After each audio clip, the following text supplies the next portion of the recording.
Emily's world. A life upturned. Emily's life seemed perfect. She was 10 years old. She loved to dance. She had a loving family. Her days were filled with laughter and joy. Her world was painted in bright colors. Emily felt safe. She felt loved. She felt free. I felt safe, I felt loved, I felt free.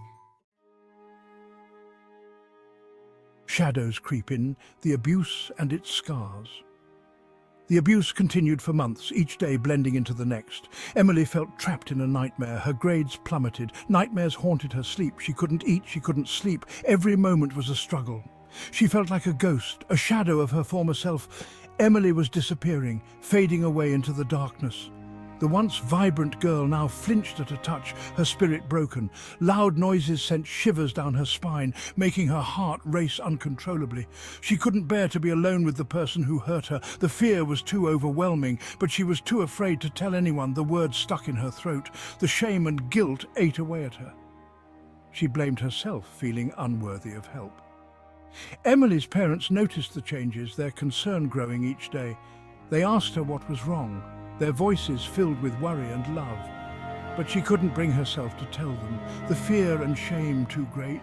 The words wouldn't come out no matter how hard she tried. She felt suffocated by her secret. Emily felt hopeless, trapped in her own mind. Would she ever be free from this pain? The question haunted her every day. I felt like a ghost, a shadow of my former self. I was disappearing, losing myself. I couldn't bear to be alone with the person who hurt me. The fear was paralyzing. But I was too afraid to tell anyone. The shame was too deep. The shame and guilt ate away at me. I blamed myself, feeling utterly alone. The words wouldn't come out, no matter how much I wanted to speak. I felt suffocated by my secret. I felt hopeless, trapped in a never-ending cycle. Would I ever be free from this pain? The question lingered, unanswered. A glimmer in the dark, finding her voice. One day, Emily's mum took her to the doctor. She'd been worried about her daughter for a while. Emily hadn't been feeling well. She was always tired. She had constant stomach aches. The doctor was kind and gentle. She listened patiently as Emily's mum described her symptoms, nodding with understanding.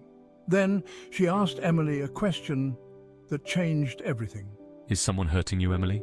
The question hung in the air, heavy with unspoken fears. Emily's heart pounded in her chest, a mix of fear and relief.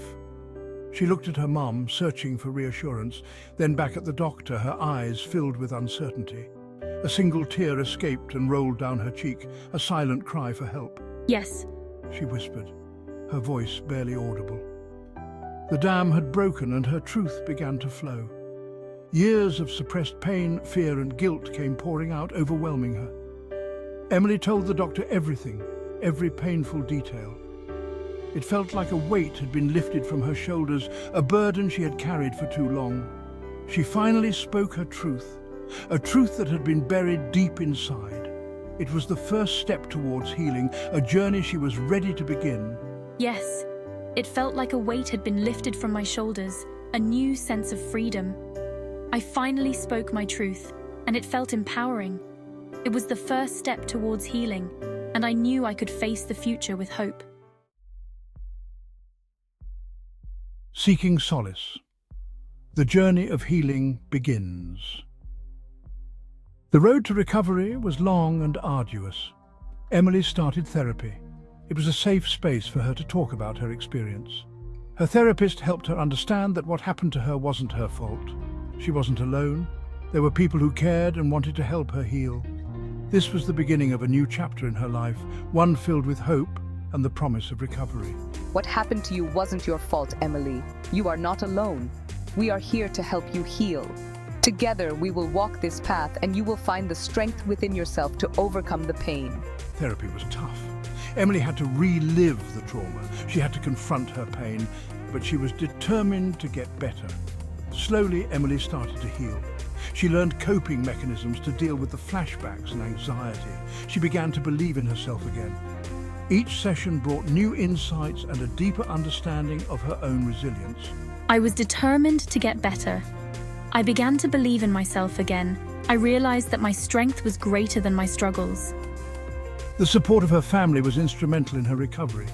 They surrounded her with love and understanding. They never judged her, they never blamed her. They gave her the strength to keep going when she felt like giving up. Their unwavering support was a beacon of light in her darkest moments. We are here for you, Emily. We love you, and we will never judge you. Our love for you is unconditional. We believe in you, Emily.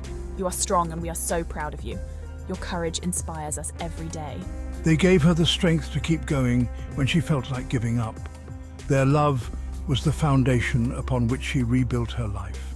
My family gave me the strength to keep going when I felt like giving up. Their love and support were my lifeline. Picking up the pieces, rediscovering herself.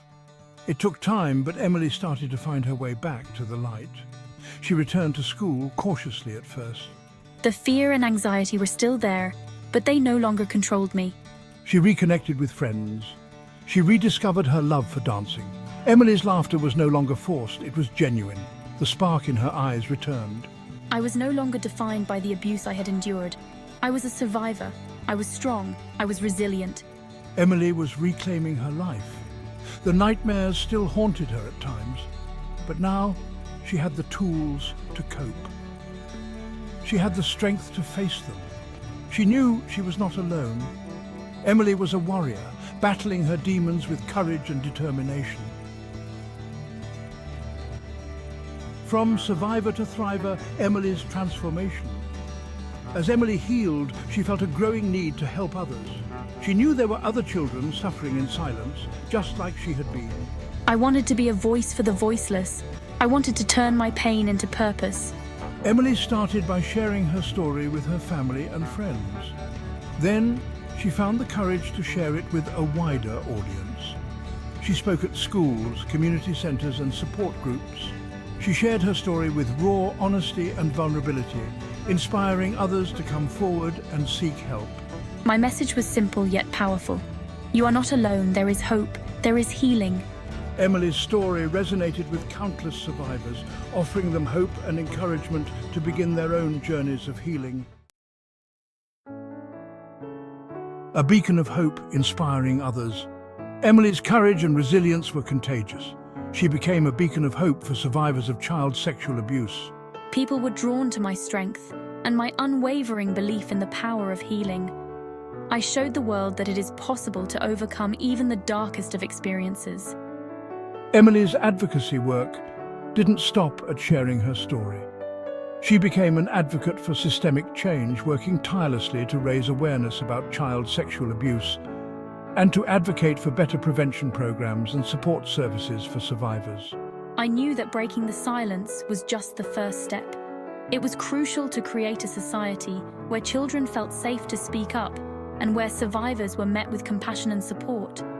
I was determined to be a part of that change. Breaking the silence advocacy and its power. Emily's voice joined a chorus of survivors who were speaking out, demanding to be heard. I used my platform to educate others about the prevalence of child sexual abuse, dispelling myths and misconceptions.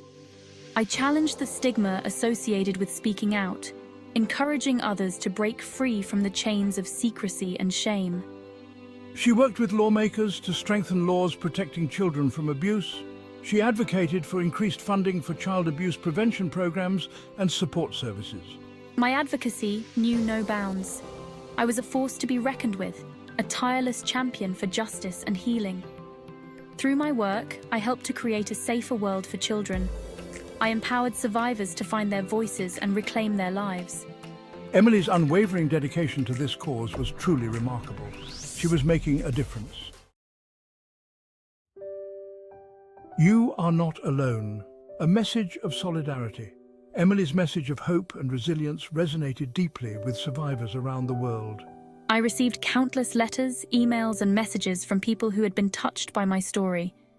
Many shared their own experiences of abuse, finding solace and strength in knowing they weren't alone.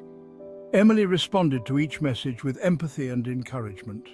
She became a source of support and guidance for countless survivors, offering them a listening ear and a shoulder to cry on. I understood their pain, their fear, and their shame. I had been there. My message was clear. You are not alone. You are not broken. You are worthy of love and happiness. There is hope. There is healing. You are a survivor. Towards a brighter tomorrow, hope, strength, and resilience. Emily's journey from darkness to light is a testament to the strength of the human spirit. It's a story of hope, resilience, and the transformative power of healing. It's a reminder that even in the face of unimaginable adversity, the human spirit can endure and emerge stronger. Emily's story is a beacon of hope for survivors of child sexual abuse everywhere. It shows that healing is possible, that there is life after trauma. It's a call to action for all of us to stand up, speak out, and create a world where all children are safe and where survivors are met with compassion and support. Let my story inspire you to be a source of light and hope in the world.